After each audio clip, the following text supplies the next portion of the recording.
أعوذ بالله من الشيطان الرجيم.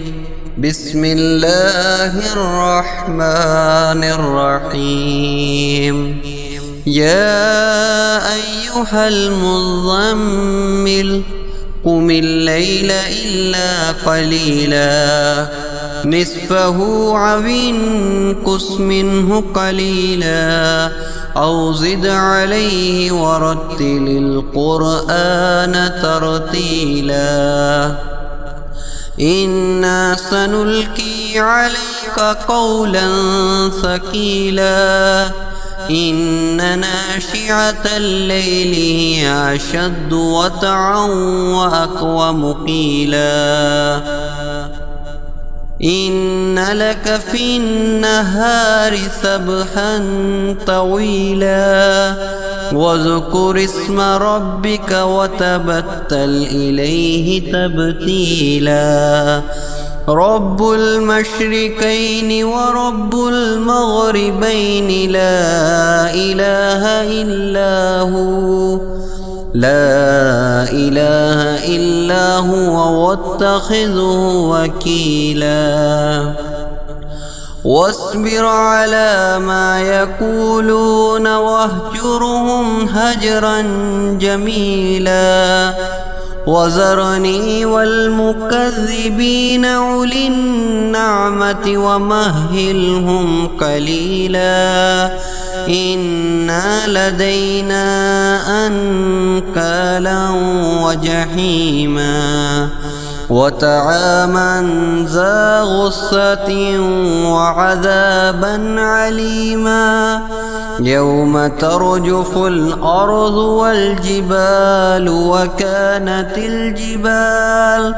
وكانت الجبال كثيبا مهيلا إنا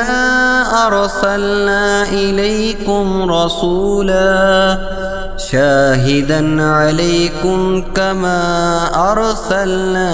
إلى فرعون رسولا فعصى فرعون الرسول فأخذناه أخذا وبيلا فكيف تتقون إن كفرتم يوما يجعل البلدان شيبا السماء منفطر به كان وعده مفعولا إن هذه تذكرة فمن شاء اتخذ إلى ربه سبيلا إن ربك يعلم أنك تقوم أدنى من ثلثي الليل ونصفه وثلثه وطائفة من الذين معك والله يقدر الليل والنهار علم أن لن تحصوه فتاب عليكم فاقرؤوا ما تيسر من القرآن علم أن سيكون منكم مرضى وآخرون يضربون في الأرض يبتغون من فضل الله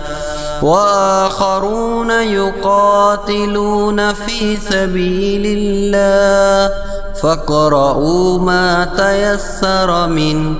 وأقيموا الصلاة وآتوا الزكاة وأقرضوا الله قرضا حسنا وما تقدموا لأنفسكم من خير تجدوه عند الله هو خيرا وأعظم أجرا واستغفروا الله إن الله غفور رحيم.